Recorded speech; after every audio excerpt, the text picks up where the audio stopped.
Thank you very much.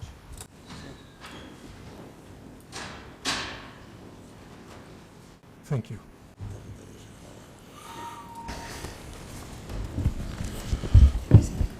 Sí.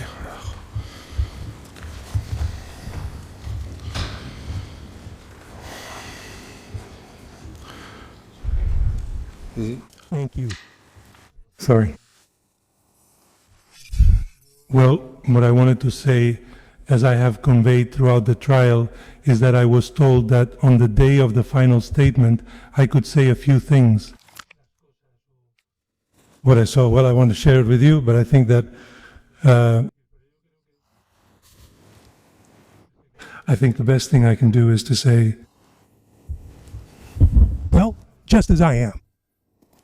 The first thing is to apologize if any member has felt offended by the way I express myself or by the way I act. I don't want to offend anyone, bother anyone, or tell anyone, least of all you, what you have to do. But what I do want is to try to do the right thing.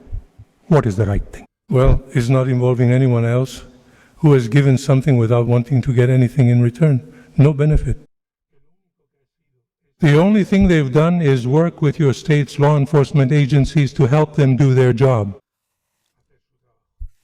So, the way I'm experiencing the situation, I'm totally, well, I think I'm pretty careful about how I talk about certain things. I think I'm devastated, both personally, socially, in the media, at work, and that's something I don't have to or need to explain. But there is one thing. They don't have to know me, they don't know what I'm like or anything. The media has said all kinds of things about me. But all kinds of things, to the point where supposedly, because of me, there have been deaths, accidents, absolutely everything. They've said whatever they wanted, and more. They don't know me. Thank you. Well, now they can say absolutely whatever they want. They can't hurt me anymore. They've destroyed me through every possible means. I can't carry out any projects, neither national nor international. I've lost my family, I've lost my friends, but I understand them. I completely understand. To come near me? If everyone who has come near me has been destroyed by the media, what you say to me is no longer the problem, because you're going to tell me that instead of 6 months in prison, I have to be there for 10 years. Well, they're the ones who decide and the ones who have to see if I've committed a crime or not. The thing is, I won't even be able to go for a walk. I won't be able to take my daughter to school. I won't be able to start any more jobs. Nothing. Nothing, gentlemen. It's not that I'm very smart. I admit it. My ways are what they are. Maybe I made a mistake by coming out here and making you listen to their testimony for 15 or 20 minutes. But how do I feel? Yo, under these circumstances, so bad, so bad, so bad. I don't think I've been. All my life I've tried to help. My lawyer says, don't say help. I mean, damn, why? No, because helping can be bribery, can be influence peddling. I'm sorry. I've helped everyone I could. Everyone. Are they saying that I received any gift, any money? Gentlemen, if I had had money, the civil guard knows this. I have dedicated 27 years of my life to helping them with everything. But I want to make a point, which is, I think I bothered you last time, but it's very important. I knew that I was being followed. I knew that they were conducting an investigation. I knew that they had placed digital devices, surveillance vehicles. There are photos. I have absolutely everything of how they did it. Because it has been my job, my profession for many years in the north of Spain. Thank you. I spoke with the lieutenant colonel. I spoke with the lieutenant colonel from the UCO. I begged and pleaded with him and told him that if I had time to get to the gun safe, I would defend my family no matter what. That's true. But I also told him that I was willing to cooperate fully with anything the civil guard asked of me. Because that's what I've done for 27 years, in every way. I'm not going to say why, because it's a long story. Employment contracts, if it was necessary, it would be very long. A meeting abroad, whatever it was for, it didn't matter to me. And tú las gracias. Todo cuerpo y fuerza de seguridad del Estado. Solo hay una pregunta que me hago. Una. Y ustedes, y usted, señora, ma'am, you will understand it too. Why? If I volunteered, I gave them the keys. I told them I would give them everything, that I would cooperate.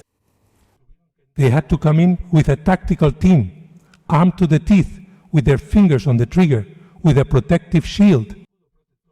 And I assure you that I know how the Civil Guard's operating procedures work and how everything functions. Pointing at a 3-year-old girl running, and even more, without the intervention group knowing that there was a minor. Put me in jail. But someone explain it to me. Someone explain it to me. Because I offered them everything, but of course, we had to put on a show. Look, we had to set it up. Let me explain, gentlemen. To me, the lawyer from the People's Party also offered me to cooperate, of course, by lying and deceiving our Spaniards. What's the issue? I'm in jail, I've lost absolutely everything, and I've said that I'm not going to lie. Of course, I know this has just begun. Because this is going to be long, Your Honors, judges. Sorry for the way I speak. Maybe it's not the right way, but I'm sure you understand me. And of course, I have to be in jail. I have to let certain people say to me, watch out, your wife could go to jail, and your brother, and then your daughter. Let's see.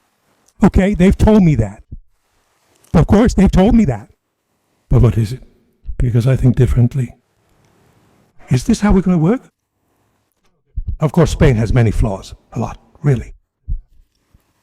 In my opinion, and I'm not an expert, I'm a humble worker who has worked all his life since I was 9 years old, helping my father.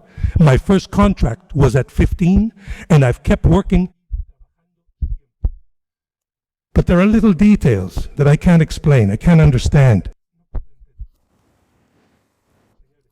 Gentlemen, I helped Mr. Aldama in everything I could.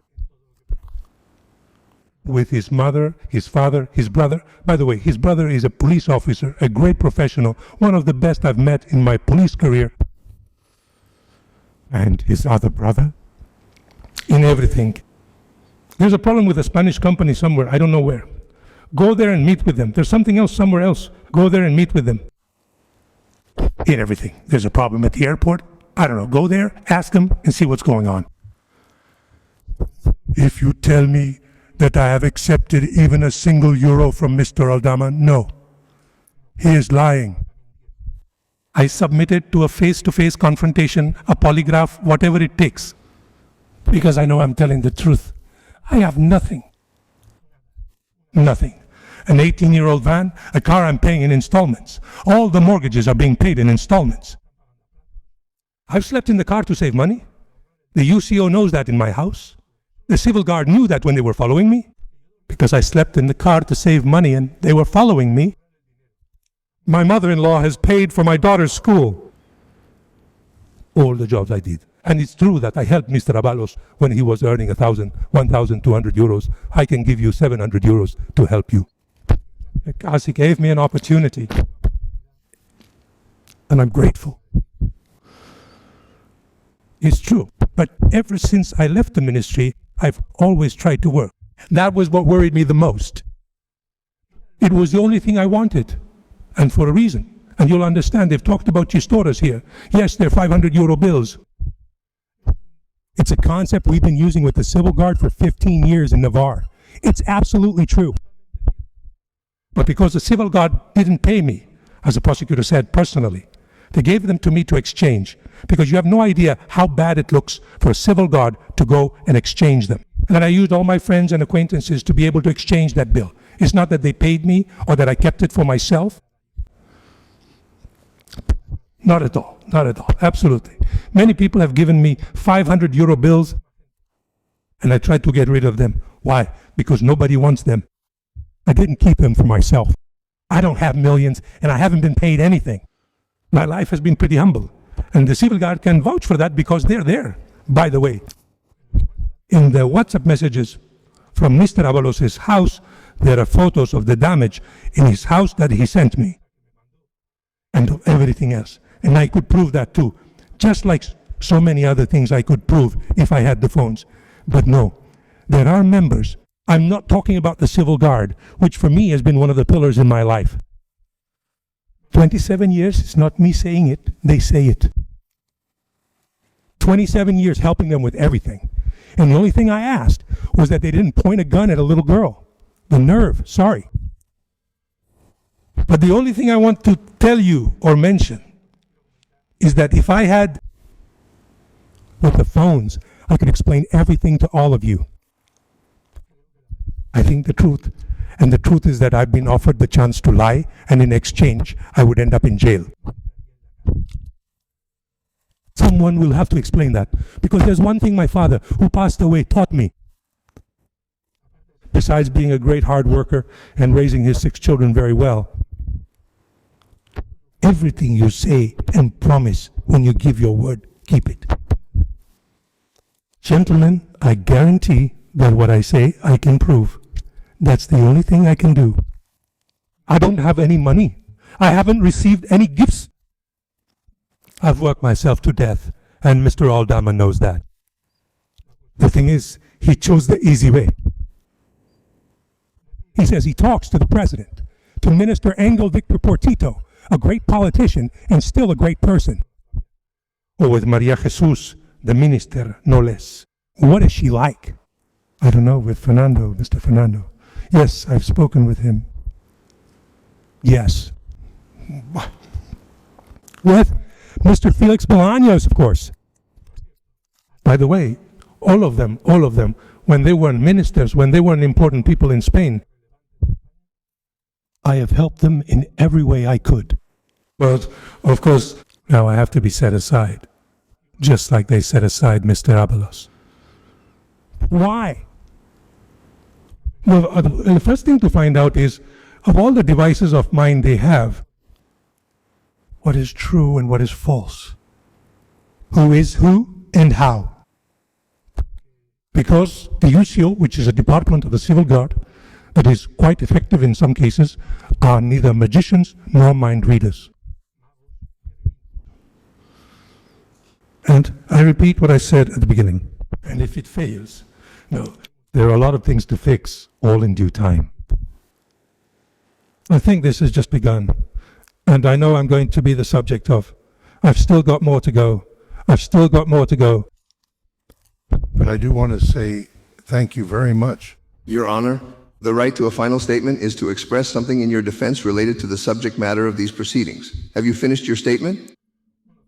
Well, regarding the subject matter of these proceedings, I would like to say one thing which is important, which Mrs. Aranda told me there were 40 messages, but 40 certificates, okay? But I think I asked her for 7 or 8. I don't remember it being 40 because I talked to a lot of people. The prosecutor mentioned something about Mr. Pons. What I did, and it's in the WhatsApp messages, WhatsApp, which was in the middle, is send an email and a phone number so they could talk. But it's in the information from the cell phones. Yes, I did respond, as the prosecutor mentioned, to Mr. Sales, to the lawyer, about what he was saying with the message. One more thing, and this is very important. The meeting they mentioned with INECO was moved from February 27 to February 28, but only because of a small detail. The thing is, I couldn't go on February 27th because my daughter was born. Not because I had planned anything, but because I had to be at the hospital. They said here that I had to organize the meeting and all that. I was at the hospital. What it says there is, well, Your brother told him no, nothing.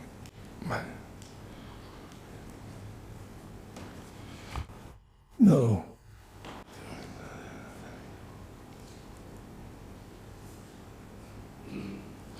Sorry.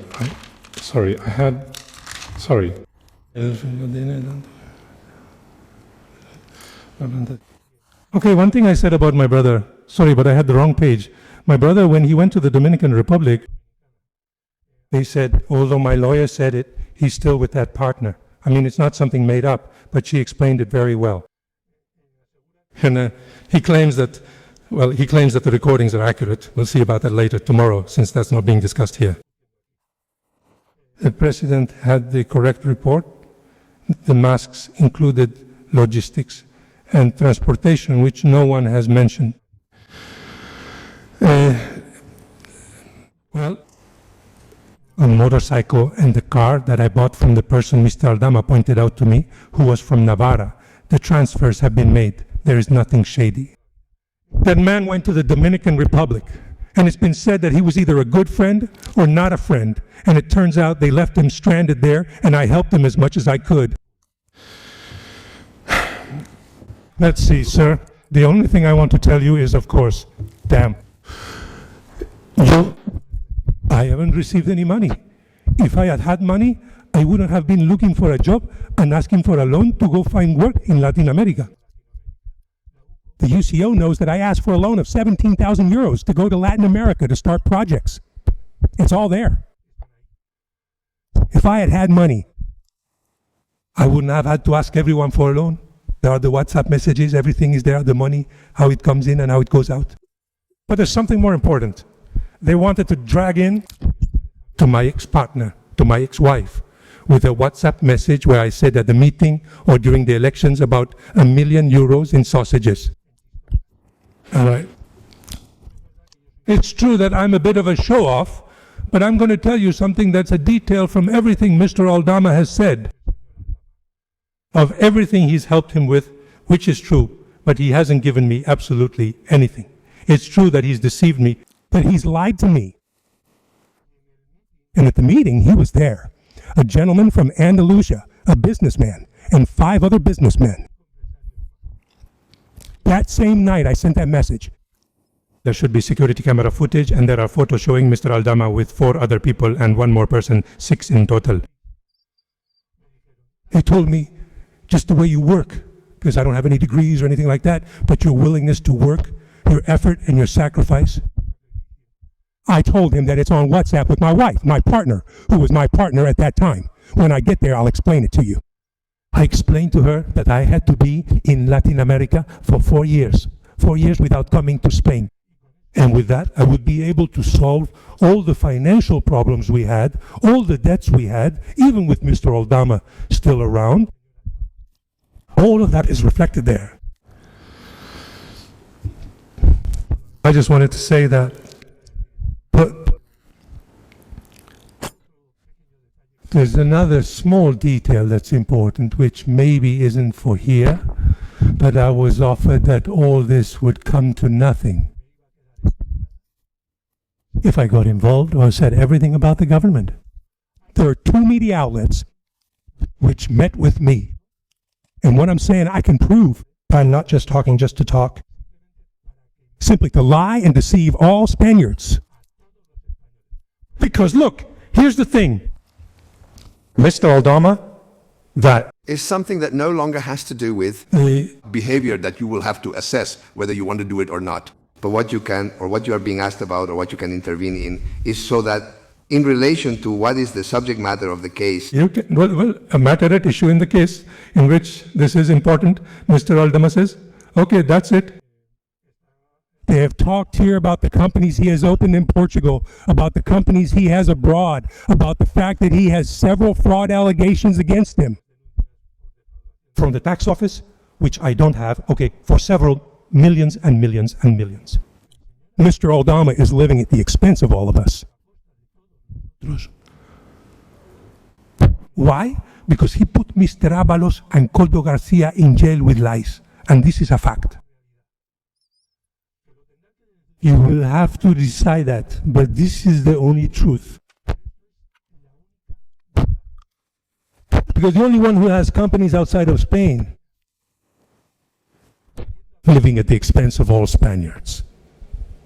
Because of what he has done in the cases he is involved in, not me. It's him. And the one who is living at the expense of all of us is him. Well, thank you very much. Thank you. Please, have a seat. Mr. Ábalos, do you have anything else to add to what your defense has said? Don't worry, please.